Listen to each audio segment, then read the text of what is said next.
اذا جاء نصر اللہ والفتح، جب اللہ کی مدد اور فتح آ جائے، ورأیت الناس یدخلون فی دین اللہ افواجا، اور تم لوگوں کو دیکھنے لگو کہ وہ اللہ کے دین میں فوج در فوج داخل ہو رہے ہیں، ایک پورا کا پورا طبقہ، ڈھیر سارے لوگ ایک ساتھ داخل ہو رہے ہیں۔ فسبح بحمد ربک، تو اپنے پروردگار کی حمد کے ساتھ اس کی تسبیح بیان کرو، واستغفر، اور اس سے مغفرت مانگو، انہ کان توابا، یقین جانو کہ وہ بہت معاف کرنے والا ہے۔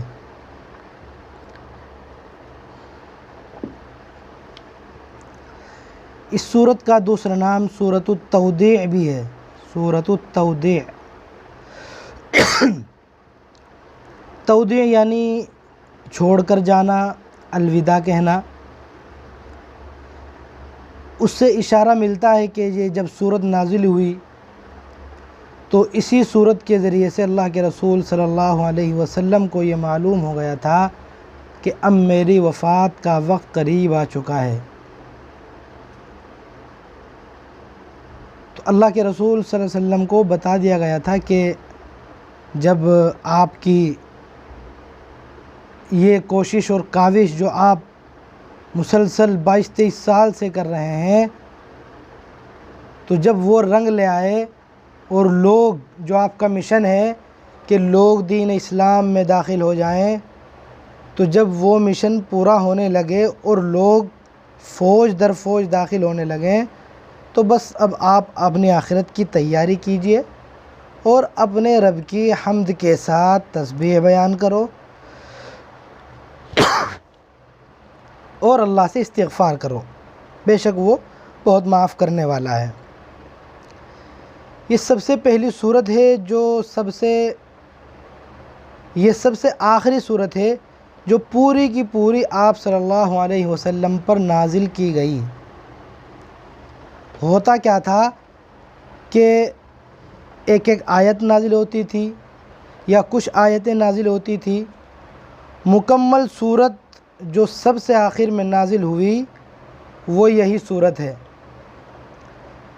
جس طرح سب سے پہلی صورت جو مکمل نازل ہوئی وہ سورۃ الفاتحہ تھی۔ سب سے پہلی آیت تو آپ کو معلوم ہے، اقرأ بسم ربک الذی خلق، خلق الانسان من علق، اقرأ وربک الاکرم الذی علم بالقلم، علم الانسان ما لم یعلم۔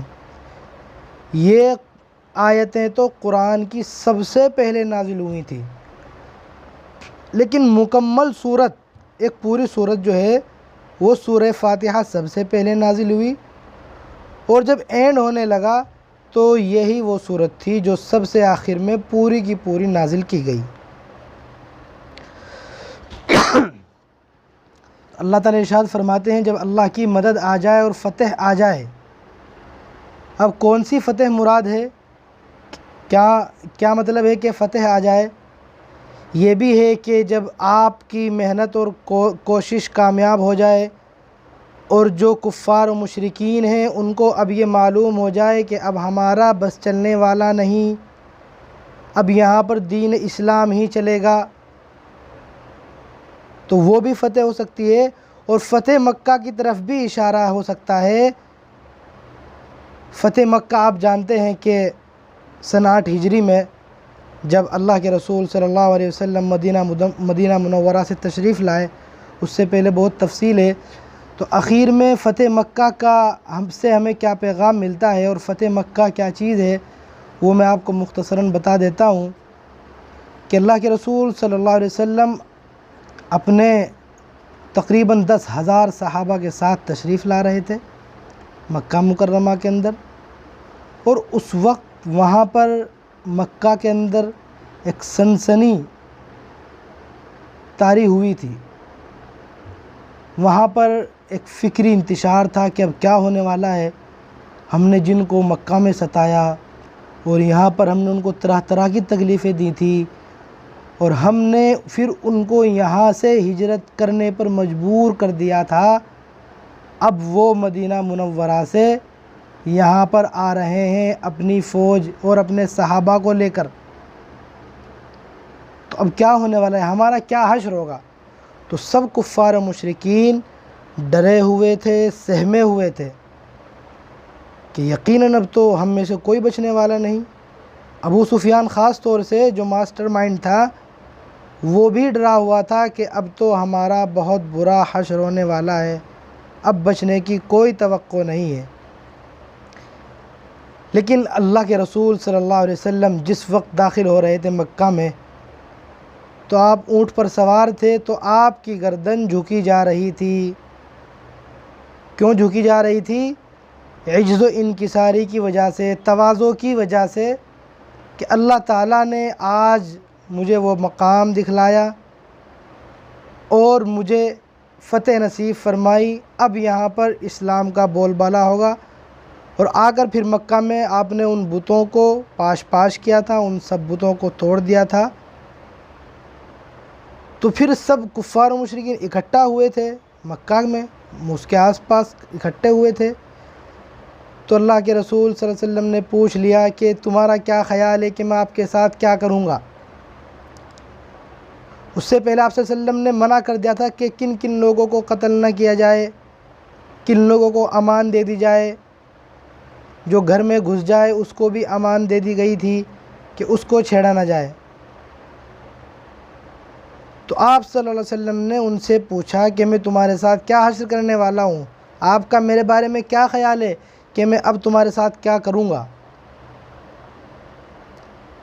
اگر آپ صلی اللہ علیہ وسلم چاہتے تو آپ کے ساتھ 10,000 صحابہ کی ایک فوج تھی، ادھر ایک حکم کا انتظار تھا بس کہ آپ صلی اللہ علیہ وسلم حکم فرما دے کہ ان سب کو قتل کر دو، تو یقیناً صحابہ اکرام رضی اللہ عنہم اجمعین ٹوٹ پڑتے، سب کے سب کو وہیں ختم کر دیا جاتا۔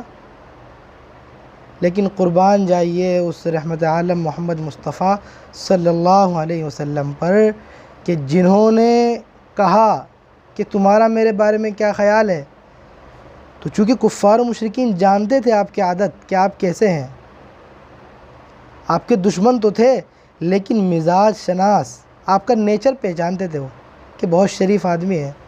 جب تک مکہ میں رہے جب تک کبھی جھوٹ نہیں بولتے تھے، یعنی جب تک ہمارے سامنے رہے تب تک کبھی جھوٹ نہیں بولے، کبھی کسی کو تکلیف نہیں پہنچائی۔ تو انہوں نے کیا بول دیا؟ اخ کریم وابن اخ کریم، کہ شریف زادے ہیں، شریف ہیں آپ، اور شریف کی اولاد بھی ہیں، آپ تو بہت شریف ہیں۔ تو آپ صلی اللہ علیہ وسلم نے اعلان فرما دیا لا تثریب علیکم اليوم اذهبوا فانتم الطلقاء، کہ ٹھیک ہے جاؤ، میں نے معاف کر دیا، تم پر کوئی گناہ نہیں ہے، کوئی پکڑ دھکڑ نہیں ہوگی، جاؤ تم سب آزاد ہو۔ حوالہ دیا تھا حضرت یوسف علیہ السلام کا کہ جس طرح حضرت یوسف علیہ السلام نے اپنے بھائیوں سے کہہ دیا تھا کہ ٹھیک ہے تم نے مجھے کنویں میں ڈالا تھا اور تم جو ہے بہانہ بنا کر میرے ابا کے پاس چلے گئے تھے کہ ان کو جو ہے بھیڑیے نے کھا لیا ہے، اور پھر وہی یوسف علیہ السلام عزیز مصر بن گئے تھے، مصر کے بادشاہ، وہاں کے خزانوں کے مالک ہو گئے تھے۔ تو پھر ان کے بھائی وہ سب غلہ لینے آئے اور کسی طرح انتظام کر کے ان سب بھائیوں کو یہ پتہ چل گیا تھا کہ یہی یوسف ہیں۔ تو اگر چاہتے یوسف علیہ السلام تو اپنے بھائیوں کو سخت سے سخت سزا دلوا سکتے تھے، سب دنیا کے سامنے رسوا کر سکتے تھے کہ یہ ہیں میرے بھائی جنہوں نے مجھے کنویں میں ڈال دیا تھا۔ لیکن چونکہ نبیوں کا مزاج جو ہے اللہ تعالیٰ نے رحم دلی کا رکھا ہے، تو حضرت یوسف علیہ السلام نے یہی اعلان کیا تھا ٹھیک ہے تم پر کوئی سرزنش نہیں ہوگی۔ تو اسی طرح اللہ کے رسول صلی اللہ علیہ وسلم نے فتح مکہ میں یہ اعلان کر کے بتا دیا تھا لوگوں کو کہ میں جو ہے یہاں پر مار کاٹ کرنے کے لیے اور لوگوں کو ختم کرنے کے لیے نہیں آیا ہوں، مجھے تو ایک دین کی دعوت کے لیے بھیجا گیا ہے۔ میرا مقصد جو تھا کہ یہاں پر دین اسلام نافذ ہو جائے اور ہر جگہ اسلام کا بول بالا ہو جائے، تو اس میں آپ صلی اللہ علیہ وسلم کامیاب ہو گئے تھے۔ اس 23 سال کی مختصر مدت میں، 23 سال کتنے ہوتے ہیں ایک معاشرے کو چینج کرنے کے لیے؟ یعنی ایک پورا کا پورا معاشرہ جو بت پرستی پر تھا، شراب وغیرہ اور جوا اور طرح طرح کی برائیاں، جن کو برائیاں بھی نہیں سمجھتے تھے، وہ سب عام تھی، صرف 23 سال کے اندر ان کے اخلاق، ان کے معاملات، ان کی سیاست، ان کا مزاج سب کچھ چینج کر دیا۔ ان میں جو لڑنے کا ہنر تھا اور جنگ و جدال کرنے کا جو ان کے اندر ایک جذبہ تھا جو ناحق تھا، یعنی وہ چھوٹی چھوٹی بات کو لے کر 40 سال لڑتے تھے، تو آپ صلی اللہ علیہ وسلم نے ان کے اس لڑنے کی مزاج کو ختم نہیں کیا، بلکہ اس کا رخ اسلام کی طرف پھیر دیا تھا کہ یہاں پر آپ جو ہے اپنی اس طاقت کو استعمال کرو۔ تو اسی کی طرف اشارہ ہے کہ اللہ فرماتے ہیں کہ جب اللہ کی مدد آ جائے اور فتح نصیب ہو جائے، یعنی پہلے ہی پیشین گوئی کر دی تھی، یہ آلریڈی بتا دیا گیا تھا، یہ اس سے پہلے کی صورت ہے، آلریڈی بتا دیا گیا تھا کہ ایسا ہوگا، اور تم لوگوں کو دیکھو کہ وہ اللہ کے دین میں فوج در فوج داخل ہو رہے ہیں۔ یہ اس سے 1 سال بعد ہو گیا تھا کہ خود ہی لوگ آتے تھے دور دراز سے، ملکوں سے آتے تھے اور دوسرے جو ہے شہروں سے آتے تھے، اور پوری کی پوری ٹیم آتی تھی اور آ کر اللہ کے رسول صلی اللہ علیہ وسلم سے بیعت کرتے تھے اور اسلام قبول کرتے تھے۔ تو جب یہ دونوں محنتیں اللہ کے رسول صلی اللہ علیہ وسلم کی کامیاب ہو گئی اور رنگ لے آئیں، تو اللہ نے کیا فرمایا؟ فَسَبِّحْ بِحَمْدِ رَبِّكَ، کہ اپنے رب کی حمد کے ساتھ تسبیح بیان کرو۔ غور کرنے کا مقام ہے کہ اللہ تعالیٰ کیا ارشاد فرما رہے ہیں۔ ایک نبی میں اور ایک دنیاوی رہنما، اس میں یہی فرق ہوتا ہے۔ یہاں پر کوئی دنیاوی رہنما ہو، وہ اپنی قیادت میں لوگوں کو لے کر چلے، قائد ہے کوئی، ایک قائد ہے، وہ اپنی پوری ٹیم ہے اس کی، اور اس کا ایک مشن تھا، اس نے اس مشن کو اگر وہ کامیاب کر لے تو وہ کیا کرتا ہے؟ وہ جشن منائے گا، 20 سالہ جشن منائے گا، 50 سالہ جشن منائے گا، اور اخباروں میں یا بڑی بڑی کتابیں چھاپ دی جائیں گی کہ ہم نے یہ مقصد شروع کیا تھا اور الحمدللہ ہم اس مشن میں کامیاب ہو گئے ہیں، ہر جگہ اعلان کرا دے گا۔ یہ دنیاوی رہنما کا کام ہوتا ہے، لیکن اللہ کے رسول ایک نبی کا کام کیا ہے کہ جب آپ کی محنت رنگ لے آئی، 23 سال کی مدت میں آپ صلی اللہ علیہ وسلم نے پورے معاشرے کو، پوری سوسائٹی کو چینج کر دیا۔ اس کے بعد آپ کو یہ نہیں کہا گیا چلیے اب آپ جشن منائیے، خوش ہوئیے، جشن منائیے، آپ نے اپنا کام پورا کر دیا۔ نہیں، کیا کہا گیا ہے کہ اپنے رب کی حمد کے ساتھ تسبیح بیان کرو۔ اس سے اشارہ کس طرف ہوگا کہ تسبیح اللہ ہی کی بیان کرنی ہے، کام اللہ تعالیٰ نے ہم سے لیا ہے، اور ہم نے اللہ تعالیٰ کی فرصت سے اور اللہ تعالیٰ کی وجہ سے، جو اللہ تعالیٰ نے ہنر دیا تھا اس کی وجہ سے ہم نے یہ اتنا انقلاب برپا کیا، اس کا کریڈٹ سارا اللہ تعالیٰ کو جاتا ہے، تو اسی لیے ہمیں اسی کی تسبیح بیان کرنی ہے۔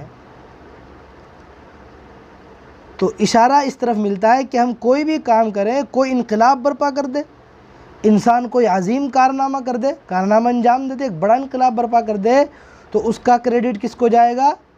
یقیناً اللہ تعالیٰ کو جائے گا۔ یہاں پر تو یہ بہت بڑا انقلاب تھا، اس انقلاب کے بعد سارا کریڈٹ اللہ تعالیٰ کو جا رہا ہے، اور جائے گا بھی کہ اپنے رب کی تسبیح بیان کرو۔ ہم اور آپ بھی کوئی بھی کام کریں گے، مثال کے طور پر میں تفسیر کر رہا ہوں اور آپ تفسیر سن رہے ہیں، تو اس میں میرا اور آپ کا کوئی کمال نہیں ہے، یہ سب اللہ تعالیٰ کی توفیق سے ہوتا ہے۔ اللہ تعالیٰ نے توفیق دی تو ہم تفسیر کرنے کے لائق ہوئے، اور اللہ تعالیٰ نے آپ کو توفیق دی تو آپ اپنا قیمتی وقت نکال کر یہاں بیٹھے۔ یہ سب اللہ کی توفیق سے ہوتا ہے۔ ہمیں یہ نہیں ماننا چاہیے کہ یہ تو سب ہم نے کیا ہے، اگر ہم نہ کرتے تو ایسا نہ ہوتا، بلکہ سب اللہ تعالیٰ کی توفیق ہے۔ تو چنانچہ جب یہ صورت نازل ہو گئی تو اللہ کے رسول صلی اللہ علیہ وسلم کے معمولات میں چینجنگ آ گئی تھی، تو آپ فوراً جو ہے دعا پڑھنے لگ جاتے تھے، تسبیح بیان کرنے لگ جاتے تھے۔ وَاسْتَغْفِرُوا بھی کہا گیا ہے، استغفار کرو۔ تو چنانچہ ایک دعا ہے، حدیث میں آئی ہے، آپ صلی اللہ علیہ وسلم اس صورت کے نازل ہونے کے بعد اس دعا کو کثرت سے پڑھتے تھے۔ آپ حضرات دعا نوٹ کر سکتے ہیں، سبحانک اللہم وبحمدک استغفرک واتوب الیک۔ میں ریپیٹ کر دیتا ہوں، سبحانک اللہم وبحمدک استغفرک واتوب الیک۔ اور بھی دوسری دعائیں آئی ہیں، ہم صرف ایک دعا پر اکتفا کر لیتے ہیں، یہی ہمیں یاد کر لینی ہے کہ اس دعا کو آپ صلی اللہ علیہ وسلم نے پھر اپنا معمول بنا لیا تھا، کثرت سے پڑھا کرتے تھے۔ کیوں؟ کیونکہ آپ کو حکم ہو گیا تھا کہ ٹھیک ہے کہ آپ نے اپنی کوششوں کو، آپ کی کوششیں رنگ لائیں، تو اب آپ اللہ کی تسبیح بیان کریں اور اللہ سے استغفار کریں۔ یہاں پر یہ سوچنے کا مقام ہے کہ اللہ کے رسول صلی اللہ علیہ وسلم سے استغفار کرنے کو کہا جا رہا ہے، مطلب جو کام خلاف اولا ہوئے ہوں ان پر بھی انسان کو استغفار کرنا چاہیے۔ یہ تو اللہ کے رسول صلی اللہ علیہ وسلم کی بات ہے، ہم لوگوں کے لیے کیا ہوگا؟ یعنی ہم کوئی کام کر دیں تو ہمیں ہمیشہ یہی سوچنا چاہیے کہ جو کام اچھا ہونا چاہیے تھا، اس کا جو حق تھا وہ حق ہم سے ادا نہیں ہوا۔ کیوں؟ کیونکہ اللہ کے رسول صلی اللہ علیہ وسلم کے اس عمل سے ہمیں یہ پتہ چلتا ہے کہ جب اللہ کے رسول صلی اللہ علیہ وسلم نے اتنا بڑا انقلاب سب اللہ تعالیٰ کی زیر نگرانی، اللہ تعالیٰ کے حکم کے مطابق، کیونکہ آپ وہی کرتے تھے جو اللہ تعالیٰ کہتے تھے، وَمَا يَنْطِقُ عَنِ الْهَوَىٰ، آپ اپنی طرف سے نہیں بولتے تھے کچھ بھی۔ تو جب اللہ کے رسول صلی اللہ علیہ وسلم اللہ کی طرف سے جو کچھ کہا جاتا تھا اس کو کرنے کے بعد بھی آپ سے استغفار کرنے کو کہا جا رہا ہے، تو یقیناً ہم کوئی بھی کام کریں تو ہم اس میں ضرور بھی ضرور اس کی دعا بھی کریں کہ یا اللہ ہم سے یہ کام جیسے ہو سکتا تھا ایسے نہیں ہوا، حق تو یہ ہے کہ حق ادا نہ ہوا۔ یہ مزاج ہونا چاہیے، ڈرتے رہنا چاہیے اللہ تعالیٰ سے کہ ہم نے نماز پڑھی ہے لیکن یا اللہ ہم سے جیسی نماز پڑھی جانی چاہیے ہم نے ویسی نماز نہیں پڑھی۔ تلاوت کریں تو ہم جب تلاوت کے بعد اٹھیں تو ہم یہ اپنا محاسبہ کریں کہ اللہ جیسا تلاوت کرنے کا حق تھا ویسی تلاوت نہیں کی گئی، یا اللہ ہمیں توفیق دے۔ اسی لیے قرآن کریم میں یہی باتیں بتائی گئی ہیں کہ کوئی بھی کام کرو تو اس طرح کرو جیسے اس کے کرنے کا حق ہے۔ اللہ سے تقوی اختیار کرنے کے لیے کہا گیا ہے قرآن میں، یا ایھا الذین آمنوا اتقوا اللہ حق تقاتہ، کہ ایمان والو اللہ سے ڈرو جیسا کہ ڈرنے کا حق ہے۔ تو ہم کوئی بھی کام کریں اس میں ہم لازماً یہ ضرور شامل کریں کہ ہم سے وہ کام جیسا اس کا حق تھا ویسا نہیں ہوا۔ تو ہمیں یہ کس سے پتہ چلتا ہے کہ وَاسْتَغْفِرْهُ، اللہ کے رسول سے استغفار کرنے کو کہا جا رہا ہے، تو اس سے ہمیں سبق حاصل کرنا چاہیے۔ استغفار کی یقیناً بہت بڑی فضیلت آئی ہے احادیث اور قرآن شریف کے اندر۔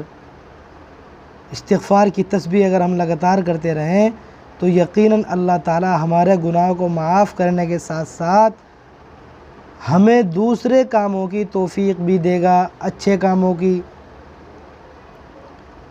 استغفار کا سب سے پہلا اثر کیا ہوتا ہے؟ ہم قرآن کریم کی روشنی میں دیکھتے ہیں،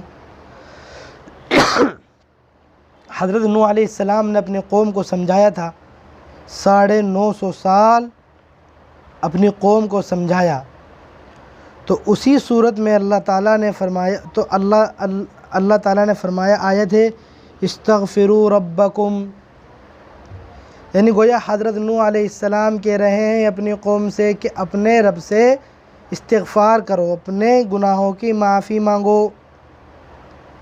انہ کان غفارا، بے شک وہ بہت معاف کرنے والا ہے۔ اس کا بینیفٹ کیا ہوگا، فائدہ کیا ہوگا، آگے آ رہا ہے، یرسل السماء علیکم مدرارا۔ سب سے پہلا فائدہ یہ ہوگا استغفار کا کہ اللہ تعالیٰ تم پر لگاتار اور موسلادھار بارش برسائے گا۔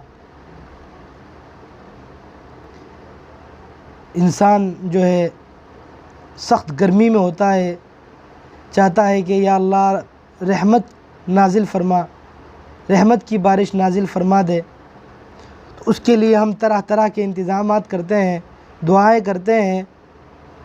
تو سب سے اچھی دعا ہمیں قرآن کریم سے کیا ملتی ہے کہ ہم استغفار کریں،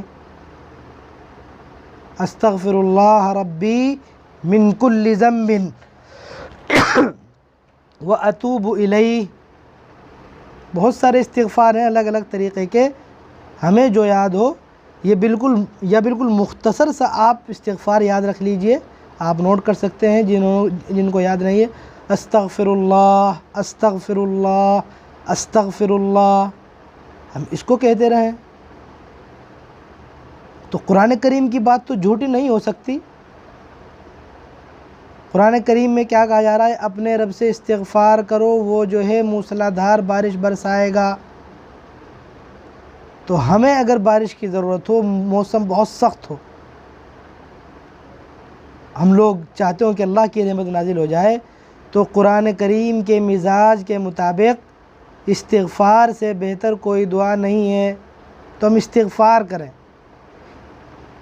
کیونکہ زیادہ گرمی جو ہوتی ہے یا جو سزا ملتی ہے وہ ہمارے گناہوں کی وجہ سے ملتی ہے، یہ کامن سینس بھی کہہ رہی ہے۔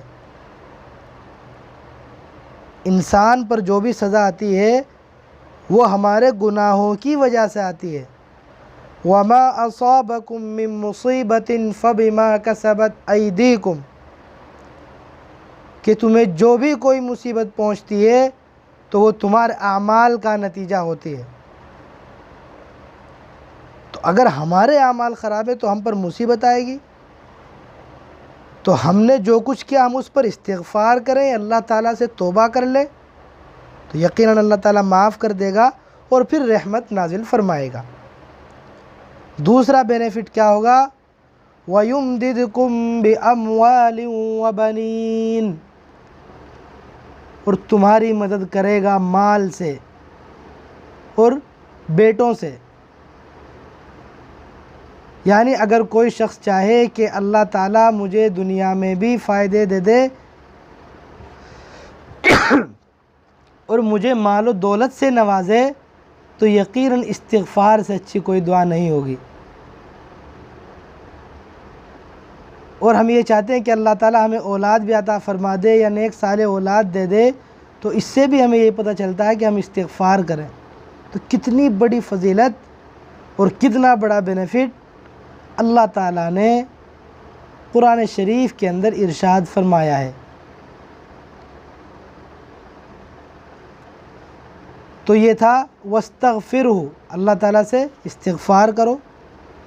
تو ہم لوگوں کو اٹھتے بیٹھتے سوتے جاگتے اگر ہم اپنی عادت بنا لیں استغفر اللہ، ہماری کوئی زبان یہ نہیں ہے کہ جو ہے ہم سے پڑھا نہیں جائے گا، ہم کھیل رہے ہیں مثال کے طور پر، یا ہم چہل قدمی کر رہے ہیں۔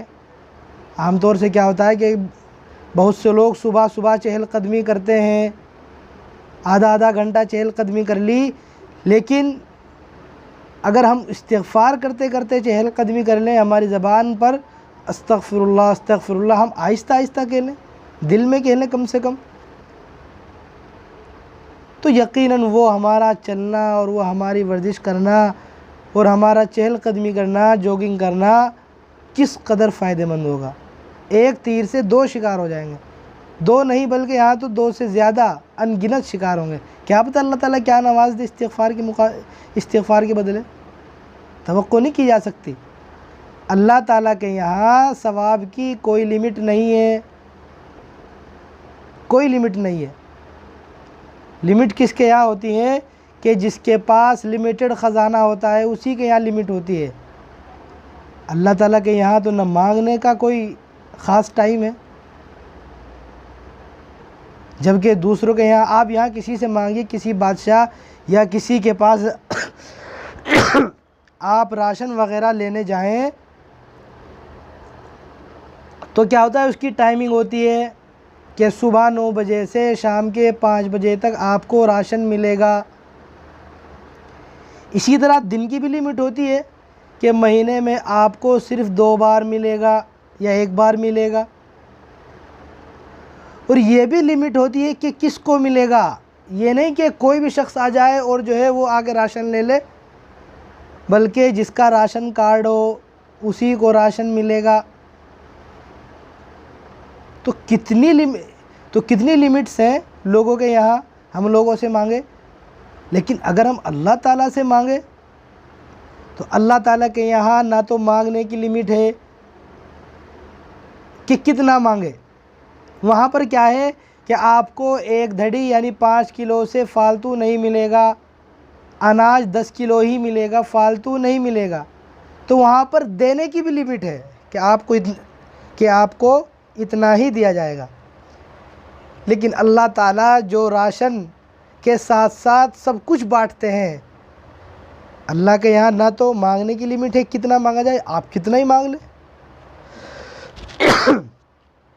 نہ وقت کی لمٹ ہے کہ کس وقت مانگے۔ یہ نہیں کہ اللہ تعالیٰ صبح اویلیبل رہتے ہیں کہ صرف صبح میں مانگا جائے، آپ کسی بھی وقت اللہ تعالیٰ سے مانگ سکتے ہیں۔ رات کے آپ 2 بجے اٹھ جائیے، اللہ تعالیٰ سے مانگ لیجیے، کسی بھی وقت آپ اللہ سے مانگ سکتے ہیں۔ اور نہ اللہ تعالیٰ کے یہاں اس چیز کی لمٹ ہے کہ کون مانگے۔ یہ نہیں کہ جو مولانا صاحب ہیں یا مفتی صاحب ہیں اللہ تعالیٰ انہی کی سنتا ہے۔ عام طور سے جو ہے جو گاؤں کے لوگ ہوتے ہیں یا جو تعلق رکھتے ہیں مولانا یا مفتی حضرات سے، وہ کیا بولتے تھے، جی آپ تو اللہ والے ہیں، آپ دعا فرما دیں۔ تو اس کا مطلب یہ نہیں کہ جو ہے اللہ تعالیٰ صرف مولویوں کی یا پھر مفتیوں کی ہی سنتا ہے۔ تو کوئی لمٹ نہیں اللہ کے یہاں، کوئی بھی اللہ تعالیٰ سے مانگ سکتا ہے۔ ایک شخص جو آج تک گناہ کبیرہ ہی کرتا آیا ہے، مستقل اس نے کبھی اللہ کو ایک سجدہ نہیں کیا، اگر وہ آ کر اللہ تعالیٰ کو ایک سجدہ کر لے اور آنسو بہا لے تو یقیناً اللہ تعالیٰ اس کی سنے گا۔ تو کس قدر آسان کر دیا ہے اللہ تعالیٰ نے ہمارے لیے اپنی رحمتوں کے دروازوں کو کھولنا۔ اللہ کی رحمت کے دروازے ایسے ہی نہیں کھلیں گے کہ ہم جو ہے مستقل گناہوں میں ملوث ہیں، اللہ کی نافرمانیاں کر رہے ہیں، اور پھر بھی توقع ہے کہ اللہ تعالیٰ ہم پر رحم کرے گا۔ اگر اللہ تعالیٰ رحم کر رہا ہے پھر بھی تو یقین جانے کہ وہ آپ کو ڈھیل دے رہے ہیں، اللہ تعالیٰ ڈھیل دے رہے ہیں۔ جسے دیکھ سکتے ہیں آپ کہ جو ہمارے غیر مسلم بھائی ہیں کہ وہ بہت اچھی موج میں ہیں، ان کو اللہ تعالیٰ نے نعمتوں سے نواز رکھا ہے، بڑی بڑی نعمتیں دی، اللہ تعالیٰ نے ان کو ہر نعمت دے رکھی ہے۔ اس کا مطلب یہ نہیں کہ اللہ تعالیٰ ان سے خوش ہے اور اللہ تعالیٰ نے ان کو اتنی نعمتیں دے رکھی ہیں، بلکہ یہ ایک ڈھیل ہے۔ وَأُمْلِي لَهُمْ إِنَّ كَيْدِي مَتِينٌ، صاف صاف اللہ تعالیٰ نے ارشاد فرمایا کہ میں ان کو ڈھیل دیتا ہوں، میری رسی بہت مضبوط ہے، میری چال جو ہے وہ بہت مضبوط ہے۔ جس طرح ایک ڈوگ کو یا جو ہم گھوڑے وغیرہ پالتے ہیں ان کی رسی لمبی کر دی جائے، لیکن اس کا مین پوائنٹ ہمارے پاس بندھا ہوا ہو اور رسی خوب لمبی کر دی جائے، تو کیا سوچتا ہے گھوڑا یا ڈوگ کہ اب تو میں آزاد ہوں، آئی ایم فری، اب میں کہیں بھی گھوم سکتا ہوں، اور وہ زیادہ دور تو نہیں جائے گا، وہ آس پاس ہی گھوم گھام کے آ جاتا ہے، سمجھتا کیا ہے کہ مجھے ڈھیل کہ جو ہے میں آزاد ہوں۔ تو ایسے ہی جو انسان اللہ تعالیٰ کی نافرمانیاں کرتا ہے، اللہ تعالیٰ کو نہیں مانتا، اور پھر بھی اس کو جو ہے سب نعمتیں دی جاتی ہیں، اس کا مطلب اللہ تعالیٰ نے اسے ڈھیل دے رکھی ہے۔ تو سب سے پہلے ہم کیا کریں؟ توبہ و استغفار کے عادی بن جائیں۔ انہو کان توابا، یہ لاسٹ آیت ہے کہ بے شک اللہ تعالیٰ توبہ قبول کرنے والے ہیں، بہت معاف کرنے والا ہے اللہ تعالیٰ۔ توبہ کیسے کی جاتی ہے؟ انسان کیا کہہ دیتا ہے؟ سوری، اللہ میری توبہ۔ تو خالی الفاظ کا نام تو توبہ نہیں ہے، کیا آپ الفاظ کہہ دیں؟ انسان سے کہہ دے سوری تو چلتا ہے، کہ مثال کے طور پر آپ جا رہے ہیں اور جو ہے بائک سے اور ٹکر لگ گئی، آپ نے سوری بول دیا تو ٹھیک ہے، وہ چلے گا۔ لیکن آپ نے مستقل اب تک جو ہے ہم گناہ کرتے آئے ہیں یا کسی کا حق مارتے آئے ہیں، ہم اس میں ہم خالی اللہ تعالیٰ کو سوری بول دیں کہ سوری۔ تو توبہ کے کچھ شرائط ہیں، وہ میں آپ کو بتا دیتا ہوں، آپ نوٹ ڈاؤن کر سکتے ہیں کہ توبہ کے شرائط کیا ہیں۔ سب سے پہلی شرط توبہ کی یہ ہے، سچی توبہ کی، کہ ہمیں شرمندگی ہونی چاہیے، ندامت ہونی چاہیے کہ بہت ہی برا کیا ہے ہم نے، ہم پر افسوس ہے۔ حدیث شریف میں بھی آیا ہے الندمۃ توبۃ، کہ شرمندگی کا نام ہی توبہ ہے، شرمندگی ہونی چاہیے۔ شرمندگی نہیں ہوگی اور آپ خالی زبان سے کہتے چلے جائیں یا اللہ میری توبہ، یا اللہ میری توبہ، تو وہ حقیقی توبہ نہیں ہے۔ تو سب سے پہلی شرط کیا ہے توبہ کی؟ کہ ہمیں ندامت اور شرمندگی ہونی چاہیے۔ حدیث شریف میں ہے الندمۃ توبۃ، کہ ندامت نام ہے توبہ کا۔